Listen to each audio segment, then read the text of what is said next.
Good morning student all of you.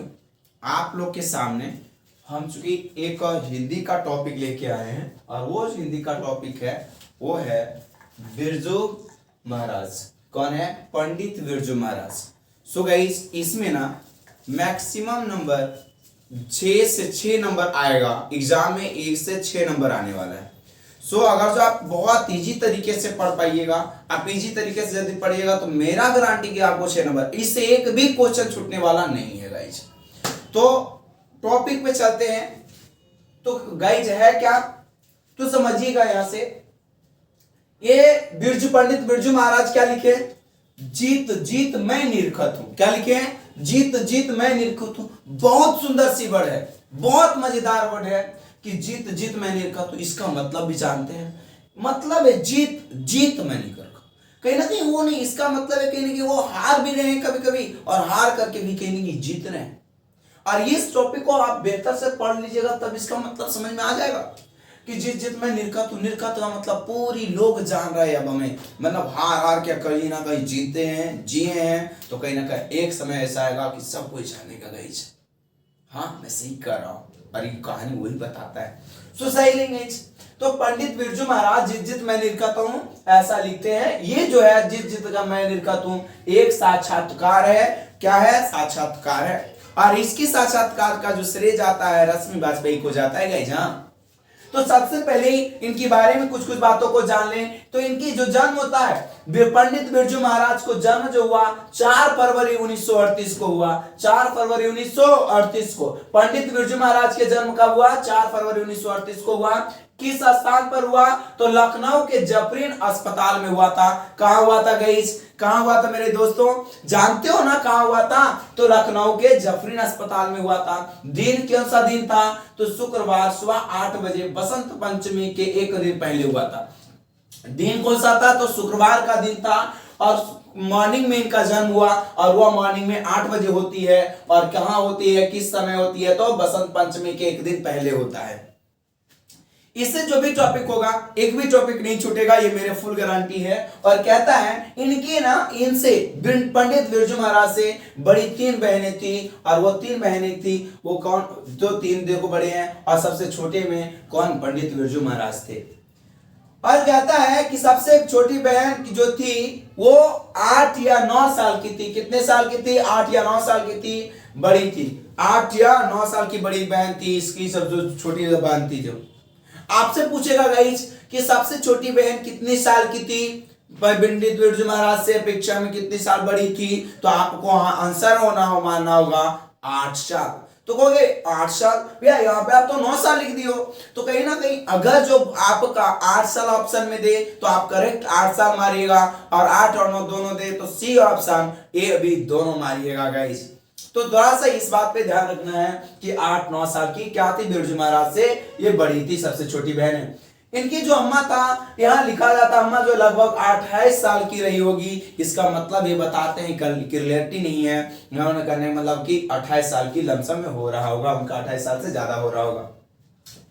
बहन का जो जन्म था, बहन का जन्म रामपुर में हुआ था। कहां हुआ था गाइस? रामपुर में। बहन का जन्म जो हुआ था रामपुर में हुआ था।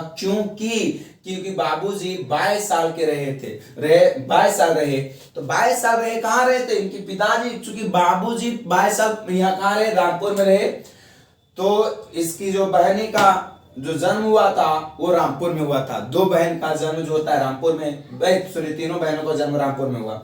बड़ी बहन कितना साल की बड़ी थी बिरजू महाराज से? तो 15 साल। ऑप्शन बोलेगा कितना साल? 15 साल। बड़ी बहनें 15 साल की बड़ी थी। उस समय पिता रायगढ़ में थे। कहां थे? रायगढ़ में थे। 2-2.5 साल राजाओं के यहाँ जाते थे। मतलब कहने का मतलब जब बिरजू महाराज की आयु 2-2.5 साल की थी ना, तब इन्होंने राजाओं के यहाँ जाते थे। क्योंकि इनके बचपन में जो बचपना होती है वो इतनी मस्त होती है, इतनी अच्छा होता है ना गाइस, कि आप उसे मतलब उससे उभरते नहीं है ना। अरे वो कान में कुछ बोला करेगा तो उसमें भले गुस्सा बढ़ जाता है। तो कहीं ना कहीं एक छोटा बच्चा है जो कि डांस करता है, शौकीन है उस समय से, तो कहीं ना कहीं वो बच्चे भी अपने पिताजी, अपने बाबूजी के साथ में राजाओं के यहाँ जाते थे और उदकना या डांस करने का काम करते थे। और सबसे पहले उन्होंने कहा गया पटियाला गए, कहां गए, पटियाला जाते हैं। और कहता है कि यहाँ रामगढ़ में इन्होंने 6 साल रहे।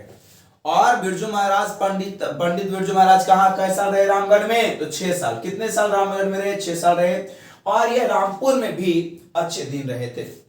आगे कहता जब ये 5 साल 6 साल के अक्सर नवाब के यहाँ नवाब आद कर लिया करता। मतलब जब ये पंडित बिरजू महाराज जब 5 से 6 साल के थे तो इनको अक्सर नवाब आद कर लिया करते थे। आद कर लिए, अब समस्या आता है क्यों आद कर लिया करते थे, क्योंकि उस अवस्था तक जरा सोचो 2-2.5 साल के एज में इन्होंने राजाओं के यहाँ डांस थोड़ा सा करते थे, लोगों को अच्छा लगता था। जब 5 से 6 साल के हो गए तो इन्होंने अच्छे से डांस करना स्टार्ट किए। तो बच्चा बहुत सुंदर डांस कर रहे थे इन्होंने। तो तब राजा, नवाब जो होता है, नवाब का अर्थ होता है हुआ राजा, तो राजा इन्हें बार बार क्या करते थे, बुला लिया करते थे। हाँ गई, जरा सोचिए एक छोटा सा नन्हा सा बच्चा कितना मतलब राजाओं के पास में डांस करते हैं और कितना बचपन से हॉबी है किसी का, है ना। तो कहा जाता है ना 6 वर्ष के थे तो ये चूंकि 5 से 6 वर्ष के थे तो नवाब यहाँ इसको याद कर लिए करते थे। इन्होंने कथक और बिरजू महाराज एक दूसरे के पर्यायवाची है। कथक और बिरजू महाराज क्या है गाइस, एक दूसरे के पर्यायवाची हैं। क्या है, जल्दी से बताइएगा क्या है, तो ये दोनों एक दूसरे के पर्यायवाची हैं। पर्यायवाची का मतलब होता है एक अर्थ का अनेक अर्थ। जैसे आंख बोल लिया जाए, इसको नयन बोलते हैं, इसको नयन लोचन बोलते हैं, है ना। तो कैसे एक अर्थ आंख का अलग अलग नयन, नेत्र, लोचन ऐसा बोल देते हैं कि नहीं। और आकाश है तो आकाश, नाभ, गगन, अंबर, इस तरह से बोला जाता है। तो कहीं ना कहीं इन्हें बोल लीजिए, कथक कह लीजिए बिरजू महाराज को, चाहे तो बिरजू महाराज कर लीजिए कथक को, कुछ भी फर्क पड़ने वाला नहीं खेबा। चाहे क्यों, क्योंकि इतनी कथक में ये प्रांगत हासिल किए हुए थे कि इनको कथक वाला डांसर कह लीजिए या फिर केवल बिरजू महाराज का नाम ले लीजिए, बतिया पड़ेगा बराबर। समझ में आया कि नहीं। तो गाइस ध्यान से समझिएगा, है ना। तो अभ्यास से क्वेश्चन पूछ सकते हो, पूछा जाएगा क्या, कथक बिरजू महाराज, एक बिरजू महाराज किसके पर्यायवाची थे, तो ऑप्शन आएगा कथक। मारिएगा लगड़ के एकदम कथक, एकदम करेक्ट 100%, एकदम कोई रोके वाला है। अब कहता है लखनऊ, और ये अब आगे देखिएगा, कहता है लखनऊ घराने के वंशज थे। किस घराने के बिरजू महाराज वंशज थे, लखनऊ घराने के वंशज थे। वंशज का मतलब आप जानते हो, है ना, कि पूरी खानदानी जिसको बात बोलते हो, है ना। तो कहीं ना कहीं प्यारे दोस्तों अब आगे देखिएगा, कहता है कि लखनऊ घराने के वंशज थे और ये 7वें पीढ़ी के थे। कैवें पीढ़ी के, 7वें पीढ़ी। पीढ़ी मतलब समझते हैं ना गाइस, मेरे दोस्त समझते हैं ना मेरे भाई। हाँ, अगर नहीं समझते तो कमेंट में कीजिएगा, कमेंट में कीजिए तो कीजिए। तो यहाँ पे आप जानते हो कि ये 7वें पीढ़ी का मतलब जैसे दादा पर दादा, दादा का बेटा, फिर उनके बेटा, इस तरह जो बढ़ते जाता है ना, उसको कहते हैं पीढ़ी। और ये उस अवस्था में 7वें पीढ़ी के थे। कैसे 7वें पीढ़ी के थे ये, और ये दिखने में ना इनकी कुछ क्वालिटीज है, देखिएगा। एक इनके कुछ गुण है जो इनके अंदर है। वो सबसे पहले एक सौम्य थे। सौम्य का मतलब बहुत सुशील व्यक्ति थे और सुंदरता था इनके अंदर। और तो और बुआ जी यहाँ ये हंसमुख व्यक्ति थे। कैसा थे, हंसमुख, मतलब इनके चेहरे पर से उदासी, मतलब ये उदासी कभी दिखता ही नहीं था। हम लोग आप लोग में कुछ प्रॉब्लम हो ना, मुंह को नंदरा करके बैठ जाएंगे, नहीं गई, इनके अंदर वैसा गुण नहीं था। कोई काम करते थे तो पूरी हंसी से एकदम पूरी उनकी चेहरे पे चमक सा था, मतलब मुस्कुराहट सा रहता था हमेशा। और ये नहीं कि मतलब ऐसे दाते ही हंस गया, ऐसा नहीं, मतलब हमेशा कहीं ना कहीं मतलब बेहतर मुस्कुराहट के साथ में रहते थे ना। और आप लोग में भगवान से विनती करते हैं, आप लोग खुशी रहिए, मस्त रहिए, मुस्कुराते रहिए, जीवन आपका मंगलमय होगा इस, और आपके द्वारा हम भी खुश रहे। कहता है ना, कहता है यहाँ पे समझिएगा। तो ये और तो ये मिलनसार थे, लोगों से मिलते जुलते रहते थे, व्यक्तित्व वाले थे और सहज निष्कपट, लगभग बच्चे के भोलापन थे। इनके अंदर कितना स्वाभाविक अच्छे गुण हैं, क्या बताइए। इनके अंदर ना निष्कपट की भावनाएं थी, मतलब छल की भावना नहीं, घृणा की भावना नहीं इनके अंदर था, ना तो ईर्ष्या की भावना था। इनके अंदर निस्वार्थ निष्कपट व्यक्ति थे इन्होंने। बहुत अच्छा गाइस, जहां तक में कोई दिक्कत है, कोई प्रॉब्लम हो गाइस तो कमेंट सेक्शन में कमेंट लिखिएगा गाइस। और आप अपने दोस्तों को, भाई को आप शेयर कीजिएगा गाइस। और थोड़ा सा इसमें कुछ प्रॉब्लम होगा इस, तो मैं हाथ जोड़ के विनती करता हूँ कि थोड़ा सा मैं आप मेरी स्थिति को समझ सकते हैं और इस स्थिति को समझते हुए मुझे आगे शेयर करने की कोशिश कीजिएगा गाइस, क्योंकि आप हो की वजह से हम आगे निकल सकते हैं, तो ताकि आप ये सारी चीज़ों में तकलीफ ना करने दें। और मैं आपको आप चूँकि बेहतर करते हैं तो हम भी कहीं ना कहीं आपको बेहतर करके कंटेंट आपके पास में भेज सकते हैं गाइस। तो सो गाइस, आप जिस तरह से आप किसी गर्ल्स बॉयज़ का अगर जो डांस देखते हो, आप लाइक सब्सक्राइब करते हेजिटेशन में नहीं आते हो गाइस, तो मेरी आप शिक्षा के क्षेत्र में यदि कोई व्यक्ति मेहनत करता है गाइस, बड़ा मेहनत से वीडियो बनाना पड़ता है, तो उसको शेयर करने में क्या मुश्किल होगा, क्या दिक्कत होती है। और आप चूंकि किसी को भलाई तो कर पा रहे हो, तो भला करने में आप केवल वीडियो को शेयर कर तो भला होती है गाइस। तो कहीं ना कहीं बताइए कि जो इस प्रकार मेहनत करता है, जो लोअर क्वालिटी में होता है, और कहीं ना कहीं आप उस पर भी ध्यान नहीं देते हो, अरे वही अगर जो किसी डांसर का रहता है वो क्लिक करके निकल जाते हो गाइस, तो उसमें तो कोई हेजिटेशन नहीं आता, इसमें फिर नहीं आनी चाहिए गाइस। हम लोग को बढ़ावा फिर मिलना चाहिए, और हम लोग को आप चूंकि हम लोग को नहीं और आपको बेहतर कीजिएगा ना गाइस, तो आपके बारे में सोचा जाएगा, आपको बेहतर करने के बारे में सोचा जाएगा। आपकी जानते हो, जब मदारी देखने के लिए सब गए होंगे, मदारी जब देखते हैं ना गाइस, तो वहाँ पे बहुत सारे मदारी वाले कहते हैं तालियां बजाओ, तालियां बजाने से उनसे क्या लाभ है, एक ही लाभ है गाइस, उन्हें मोटिवेट मिलता है, अंदर अंदर उन्हें प्रतीत होता है कि कहीं ना कहीं मुझे लोग सपोर्ट कर रहे हैं, अच्छा लग रहा है खेला। तो ठीक है, इसमें उसी तरह से मैं आपसे रिक्वेस्ट करता हूँ गाइस कि अगर जो अच्छा लगे ना तो कमेंट शेयर जरूर करें गाइस, ताकि मेरे दोस्त मेरे भाई जरूर कीजिए इस काम को, ताकि हम भी आगे आपको कंटेंट और भी बेहतर से दे सकें। क्योंकि आपके मोटिवेशन से, आप जैसे लाइक कमेंट शेयर करते हैं ना, उससे मैं प्रेरित होता हूँ, लगता है कि नहीं चले मुझे कुछ मेरे भाई लोग सपोर्ट कर रहा है तो उसे और भी बेहतर मैं करूँ, बड़े भाई के नाते समझते हो, तो भाई आप बेहतर से आप शेयर कीजिए, आपको कभी भी कोई तकलीफ नहीं दूंगा। अगर जो कंटिन्यू ऐसे अगर जो आप ज़्यादा से ज़्यादा शेयर करते हैं गाइस, तो हम आधे अधूरे जो वीडियो बनाते हैं कभी कुछ बनाकर छोड़ देते हैं, ऐसा नहीं करेंगे, और चूँकि टोटल वीडियो में ला करके प्रोवाइड करूँगा। तो सो धन्यवाद गाइस, अगर जो बेहतर कीजिएगा। तो चलिए आगे पढ़ते हैं, पहले टर्म ना गवाते हुए मेरे भाई, तो आगे चलते हैं। समझिएगा कि इनका जो थोड़ा सा शारीरिक गुण को बारे में जान लेंगे। शारीरिक गुण जो था कि अचानक कौंधता सा है, इनका जो शारीरिक अंदर अंदर गुस्सा है एकदम, अचानक से कौंध जाता है, गुस्सा आ जाता है, मार पूरी तरह से गुस्सा आ जाते थे एकदम। और वो तुरंत देते, कोई कोई बंदा ऐसा भी होता है कि खिसिया को लोग हंस गया, मतलब कि नहीं बॉय से हंस जाते हैं ना, कि नहीं। तो मतलब इनके पास वही कंडीशन है, एक गुस्सा आ जाता है, अचानक कौंधता सा है, और फुसलाहट मुस्कुराहट में, और फुसलाहट तरह से मुस्कुराहट नहीं हुआ ऐसे ऐसे, मतलब हंसने में बहुत अच्छा थे, मतलब वो है ना कि मतलब वो इस तरह के नहीं कि गुस्सा आया तो बहुत दिन तक गुस्सा है, ऐसा नहीं थे इन्होंने, बहुत अच्छे पेश में कहते हैं। इनका शरीर की बात देखो तो इनका दोहरा बदन था, मतलब हेल्दी थे पूरी तरह से, है ना। और ये मंझोला कद था, मंझोला कद का मतलब होता है गाइस कि इनका जो कद था ना, इनका कद मतलब आपका हाइट जिसको कहते हो ना, तो ज्यादा लॉन्ग थे, लंबा थे ना, तो ज्यादा ना, मीडियम साइज के थे, तो इसे मंझोला कद कहते हैं। चेचक के हल्के इनके शरीर पे ये फेस में चेचक का दाग था गाइस, और बड़ी आंखों वाला थे, थोड़ा सा इनकी आंखें थी, गोल गोल था, बड़ा सा था, है कि नहीं। और ढीला ढाला बदन था इनका, मतलब बॉडी सोडी जो है ना, इस तरह से बॉडी सोडी, मतलब बाहुबली नियर बॉडी नहीं था इनका, और ढीला ढाला बॉडी था। और बॉडी चूंकि अक्सर डांसर को ढीला ढाला बॉडी होना भी चाहिए, नहीं तो वो घूमेगा कैसे, ऐसे करे वाला काम नहीं हो पाएगा सही से। अगर जो मान लीजिए कि अब हेल्दी रहेगा और वो ऐसे करेगा तो पूरा शरीर भी हिलने जाएगा, अब वो ऐसे करेगा, ऐसे कर ही नहीं पाएगा, है ना, पाएंगे नहीं पाएंगे। तो अब पूरा ऐसे करेंगे तो लगता है कि पूछ कर रहा धक कर रहा, तो ऐसे में डांस ना ठीक होगी। तो कहीं ना कहीं बेहतर डांस करने के लिए शरीर का बदन को ढीला ढाला होना बहुत जरूरी है, समझ गया ना। हाँ, तो समझिएगा आगे कहता है गाइस, तो समझिएगा, आपसे पूछ सकते हैं ऐसा क्वेश्चन, ध्यान से समझिएगा।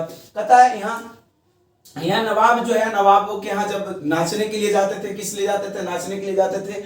और इन्होंने जब जाते तो वहां तो चूंकि जब बैठना होता था तो पीछे पैर को मोड़ करके बैठते थे। कैसे गाइस, पीछे पैर मोड़ करके बैठते थे, और चूड़ीदार ये पैजामा पहने हुए रहते थे, और साफा या अचानक ये बोल सकते हैं कि हाँ, अर्चना को ये पहन करके ये डांस करते थे। चूड़ीदार पैजामा होता है जो आप देखोगे कि थोड़ा सा मुड़ा मुड़ा गिर रहेगा, देखते हो कब ऐसे पकड़ते घूर जाता है इधर, है कि नहीं। हाँ, तो उसी तरह से चूड़ीदार पैजामा आप देखे होंगे, वो सब पहन करके इन्होंने नाचने का काम करते हैं guys। समझ रहे बात को मेरा। हाँ, आप तो इस सब पे तो पूरा माहिर हो, ऐसा ध्यान रखिए इस सब पे भी, ठीक ना। हाँ, तो कहता है अब आगे कहता है, अब इनकी थोड़ा सा परिचय की बात आता है, इनकी थोड़ा अब लाइफ में एंट्री की जाती है गाइस। तो महाराज का जो साक्षात्कार मतलब कि जो इंटरव्यू लेने की जो काम कर रही थी वो रश्मि वाजपेयी ने किया था। कौन? रश्मि वाजपेयी ने किए थे। तो ये बिरजू महाराज के जो चाचा थे वो कौन थे? उनका नाम था शंभू महाराज। बिरजू महाराज के चाचा का क्या नाम था? शंभू महाराज था, और ये उनके बाबूजी। और कहने का मतलब है कि जो शंभू महाराज जो थे ना, बहुत पियक्कड़ किस्म के आदमी थे। मतलब वो कुछ भी कमाते तो अपने ऊपर में इन्वेस्ट कर देते, मतलब गाली गलौज भी करते थे, है ना। तो बिरजू महाराज के चाचा का नाम क्या था? शंभू महाराज। और इनको एक समय ना, ये बिरजू महाराज को फर्स्ट प्राइज मिला था, और वो मिला था 8 साल की उम्र में मिला था इनको फर्स्ट प्राइज। और उसमें इनके चाचा बिरजू महाराज और शंभू महाराज और इनके बिरजू महाराज, इसके पिताजी, ये तीनों प्रोग्राम में जाते हैं और डांस करते हैं, जिनमें से इनको सबसे पहला पुरस्कार से सम्मानित किया जाता है। तब उस समय उनकी जो आयु थी, उनको आयु 8 वर्ष की थी। कितने वर्ष की गाइस? 8 वर्ष की थी, है कि नहीं? 8 वर्ष की। तब जाकर के, और ये हुआ कहां था? और ये जो होता है कलकत्ता में शायद होता है गाइस। और इनका जो चचा, तब जाकर के चचा क्या कहते हैं ना, समझिएगा क्या कहते हैं चचा इसका? चचा कहते हैं बड़े मियाँ तो बड़े मियाँ, छोटे मियाँ सुभान अल्लाह। इसका मतलब होता है, ये एकदम ये मुहावरे की तरह हो जाता है। तो इनका मतलब हो जाता है गाइस कि देखो, एक बड़ा मियाँ, बड़े मियाँ तो बड़े मियाँ मतलब बड़ा है, नाम के बड़ा रह गया, और छोटे मियाँ सुभान अल्लाह, मतलब छोटा तो ऐसा कुछ कर गया कि मतलब हम लोग से आगे निकल गया। तो वही कहता है बड़े मियाँ तो बड़े मियाँ, छोटे मियाँ सुभान अल्लाह। मतलब आप समझ चुके होंगे यहाँ पे, है कि नहीं। तो जो एक व्यक्ति वो जो बहुत लोअर से अपर तक गए, उस तरह का सक्सेस नहीं मिला। और एक बंदा बिरजू महाराज थे, जो बताओ कि कम उम्र में हमसे ज्यादा आगे निकल गया। इसलिए कहा गया इस पंक्ति को। इनको जो के तामील का मतलब होता है शिक्षा दीक्षा। तामील देने की, इनको जो शिक्षा देने की जो काम करते थे, इनकी पिता करते थे। कौन करते थे गाइस? पिता करते थे। मतलब इनके गुरु कौन थे? तो पिताजी इनके थे। कौन था गुरु इनके? कौन थे बिरजू महाराज के? तो सबसे पहले हम लोग जानते भी हैं कि माता पिता ही तो सबसे पहले मेरे गुरु होते हैं। तो कहीं ना कहीं ये तामील देने के भी काम कौन करते थे? इनके पिता करते थे। गुरु का काम है। और गांडा बांधा था। तो गांडा बांधे थे कौन? तो इनके पिताजी बांधे थे गांडा। किनको? तो बिरजू महाराज को बांधे थे। इनके एक और दोस्त थे, उनको भी बांधते हैं। तो उनको, जब इनको बोले गांडा बनवाने के लिए, इनकी अपनी धर्म पत्नी जो होती है, और बिरजू महाराज के सामने बातें बोलते हैं कि देखो गांडा तुमको मैं बांध रहा हूं। गांडा तब बांधा जाता है जब बोल सकते हैं कि ये जब पूरी तरह से कोई सक्सेसफुल हो जाता, तो डांस इसका परिपूर्ण हो गया था, तब जाके गांडा बांधा गया था। तो गांडा एक होता है कमर में कसने वाला, शायद उसको गांडा कहते हैं। तो उसको बांधा गया था। तो बोले थे कि देखो तुमसे 500 रुपया गुरु दक्षिणा के तौर पे लेंगे, तभी तुम्हारा को गांडा बांधेंगे। तो ये अब चूंकि तैयार हो जाते हैं, तब जाकर के सोचिए कि 6 साल की अवस्था में इन्होंने मतलब कि कहीं ना कहीं 2 प्रोग्राम करते हैं, और 2 प्रोग्राम से इनको 500 रुपया मिलता है। और ये 500 रुपया अपने पिता को गुरु दक्षिणा के तौर पे समर्पित करते हैं, और इनको गांडा बांध दिया जाता है। तो जब से गांडा बांध दिया जाता है, तो संपूर्ण बोल सकते हैं कि ये मतलब परिपूर्ण होते हैं, से ये डांस के लिए एक्टिव हो जाते हैं। समझ से एक बात और आता है कि मैं ये बात आती है कि कभी होता क्या है कि इनके पिताजी और माताजी चूंकि 6 साल की उम्र में राजाओं के पास में खूब डांस किया करते थे, तो थक जाते थे, बच्चे थे, प्रॉब्लम हो जाती थी। तो कहीं ना कहीं इसलिए ऐसा होता था ना भाई कि जब बच्चे हैं, तो जो बच्चे हैं तो थक जाएंगे ना, डांस करेंगे। तो भगवान से बालाजी, जिसको बजरंगबली कहते हैं हम लोग, और हमारे प्यारे से बजरंगबली, है ना। तो प्यारे से बजरंगबली पे कौन कौन बंदे शेयर करना चाहते हैं मेरी वीडियो को, और लाइक करना चाहते हैं, कर दीजिएगा। बजरंगबली एक का नाम, बजरंगबली का एक नाम, है कि नहीं। तो चले, तो ये भगवान से विनती करते थे कौन, ये बिरजू महाराज के पिताजी, कि हे भगवान अगर जो मेरे बेटे की नौकरी छूट जाएगा वो सब में, तो आपको भोग लगाएंगे, लड्डू खिलाएंगे, लोगों को मिठाइयां बांटेंगे। और ऐसा हुआ भी। होता क्या, तो जब नवाब बोलता कि देखिए अगर जो बिरजू महाराज नहीं आएगा, बिरजू नहीं आएंगे तो कहीं ना कहीं हम तुमको भी नौकरी से निकाल देंगे। तो बोले कोई बात नहीं, निकाल देंगे। तो जैसे ही इनको जब छूट गए, इन्होंने छूटा तो भगवान को लड्डू चढ़ाए, ये मिठाइयां बांटी, और उसके साथ साथ में बिरजू महाराज को फिर कहां जाना पड़ा, तो बिरजू महाराज को बोल सकते हैं स्कूल जाते हैं कहां, तो निर्मला जी जोशी स्कूल। कहां जाते हैं, निर्मला जी के स्कूल जाते हैं। किनके स्कूल जाते हैं, निर्मला जी जोशी के स्कूल जाते हैं। और इनका स्कूल कहां पड़ता है, तो दिल्ली में पड़ता है। और कहां, उसका नाम क्या था, हिंदुस्तानी डांस म्यूजिक। कहां, क्या नाम था, हिंदुस्तानी डांस म्यूजिक नाम था। प्यारे भाई समझ में आ रहा है ना। चलिए, अगर जो समझ में आ रहा है, अच्छा लग रहा है, तो एकदम कमेंट करके बताइएगा।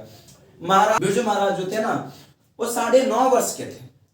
9.5 वर्ष की आयु में इनके पिताजी गुजर जाते हैं। कितने वर्ष की आयु में इनके पिताजी मर जाते हैं, मतलब डेथ कर जाते हैं। सोचिए, आज आपको एक सीख देने वाली बात है कि 9.5 वर्ष में, उस अवस्था में बच्चे कुछ करना नहीं जानते, कुछ नहीं करना जानते। सोचिए, उस अवस्था में एक बच्चे के सर से पिता का साया हट जाता है।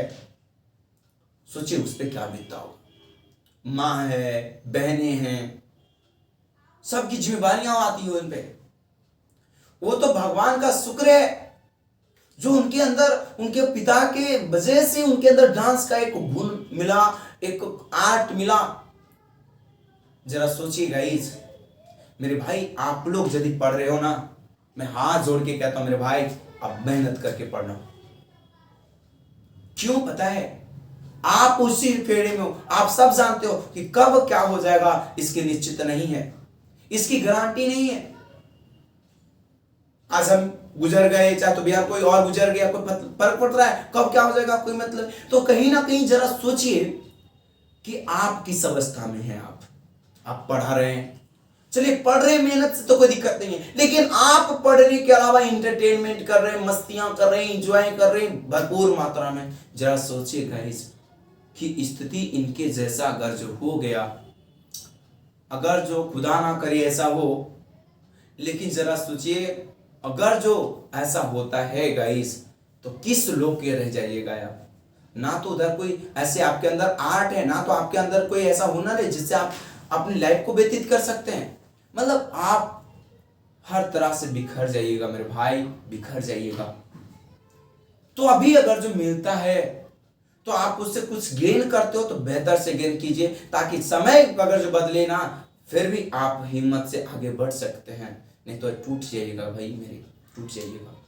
सोचिए 9-9.5 साल की आयु में इनके पिता का साया छूट जाता है, और ये अपने पिता के साथ में आखिरी जो प्रोग्राम करते हैं मैनीपुरी में करते हैं। आखिरी प्रोग्राम कहां करते हैं, मैनीपुरी में करते हैं।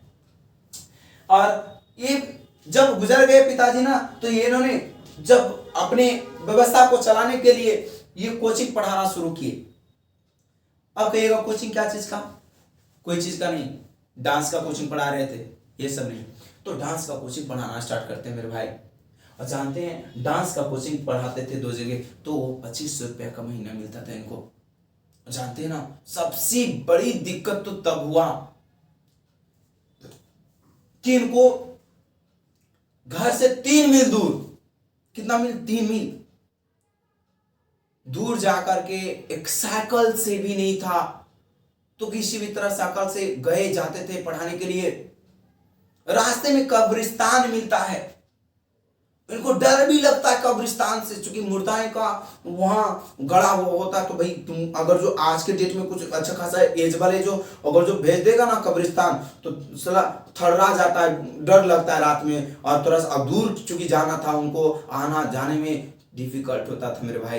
तुम जरा सोचो कि इस अवस्था में, जिस अवस्था में उसे आराम से पढ़ने की अवस्था थी, आराम से एंजॉयमेंट कर सकते थे, आज वो व्यक्ति पूरी घर परिवार को चलाने के लिए साइकिल उठाते हैं, वो भी साइकिल से ही नहीं होता है, और ये अपने घर से अच्छे दूर 3 मील दूर जाते हैं और वो अपने 25-25 रुपये का ट्यूशन पढ़ाते हैं। तो सोचिए गाइस, कितनी क्या बीत रहा होगा उनके ऊपर। इतनी ही नहीं, और भी झेलना पड़ता है इनको। तो समझते हैं आगे। अब जानते क्या होता है इनको, इस तरह से जब ये इनके पिताजी का मृत्यु हो जाता है तो इनके पिताजी में एक खासियत गुण था। वो गुण क्या था गाइस, कि ये दूसरों की भलाई के लिए ये दूसरों से पैसे उधार मांग लेते थे और कहते कि तोरा हम दुगना देंगे पैसे। ये दुगना देने के चक्कर और दूसरों को मतलब की काम करते थे। इस वजह से पूरी तरह से कर्जा में थे, खाने तक पैसा नहीं था इनके अंदर।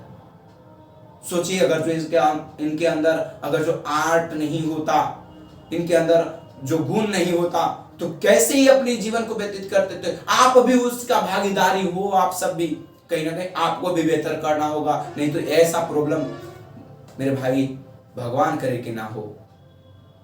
तो मेरे भाई तो बेहतर कीजिए भी, है ना। तो कहता है ना, इनको अब ये काम करते थे क्या, एक व्यक्ति थे, एक इनका शिष्य था, वो था सीताराम बांग्ला। कौन नाम का व्यक्ति था? सीताराम बांग्ला नाम के व्यक्ति थे। ये जो थे उसे डांस सिखाते थे और उसके एवज में सीताराम बांग्ला बिरजू महाराज को, आपको बोल सकते हो, पढ़ाई करवाते थे। बिरजू महाराज का जो पढ़ाई था, उच्च लेवल में जाते जाते इन्होंने सक्सेस नहीं मिला, फेल्यूर हो गए। तो फिर भी ये भगवान से प्रार्थना करते हैं, हे भगवान, कम से कम मेरे अंदर तो एक ऐसा गुण है जिसकी वजह से हम बेहतर कर सकते हैं। चलो एक बार में नहीं हुआ, लेकिन आपके अंदर तो कुछ भी नहीं है। सबसे बड़ी बात तो ये है मेरे भाई। तो कहीं ना कहीं ये अब भगवान से कहते, चलो जो है सही है, मेरे अंदर वो गुण है जिससे हम आगे कर सकते हैं। तो इन्होंने आपने सोचिए, ऐसा स्थिति गिर गया इनका कि इनको कहीं ना कहीं अपने पिता का जो क्रियाकर्म होता है, जो 10वीं 13वीं की बात होती है, वो भी करने के लिए पैसा नहीं था। तो इन्होंने 2 प्रोग्राम करते हैं। कितने प्रोग्राम? 2 प्रोग्राम करते हैं। और वो 2 प्रोग्राम से इनको कितना पैसे मिलते हैं? 500 रुपया मिलते हैं। और इस 500 रुपये में अपने पिता का 10वां और 13वां करवाते हैं। सोचिए मेरे भाई, कैसा स्थिति है। तो कैसा लगा यहाँ तक में? अब थोड़ा सा ध्यान रखिएगा गाइज, आगे और भी बताना बाकी है, मैं बताता हूँ। गाइज थोड़ा सा समझिएगा आगे। तो कहता है यहाँ पे कि संगीत भारती, इन्होंने बिरजू महाराज संगीत भारती में गए। 14 वर्ष के जब हुए तो इन्होंने संगीत भारती में गए। कहाँ गए गाइज? संगीत भारती में गए। वहां जाकर के इन्होंने डांस सिखाना स्टार्ट किया। और चूंकि संगीत भारती गए तो डांस सिखाना स्टार्ट किया, कुछ खुले हुए थे। तो कहीं ना कहीं इनकी चर्चा जो भी थे ना, वो भी डांस सिखाते थे और ये भी डांस सिखाना स्टार्ट किया। तो जब दोनों में डांस सिखाया जाता है तो कहीं ना बड़े लोगों को, जो नामी जो लोग होते हैं, नामों पर भी जाते हैं। जा रहा है बस जा रहा है, बड़ा है, अच्छा सिखाएगा, ये सोच करके जाता है। लेकिन ऐसा सोचता नहीं कि वो भी क्वालिटी शिक्षा ऐसा एक क्षेत्र होता है जिसमें भेदभाव नहीं होता, चाहे तो वो किसी भी प्रकार का शिक्षा हो। तो कहीं ना कहीं संगीत, जब ये नर्तक सिखाते थे बिरजू महाराज, तो उसमें से बड़ा हिम्मत से मात्र एक लड़की गई थी, और जिसका नाम था, पहली शिष्य जो थी वो रश्मि बाजपेयी थी।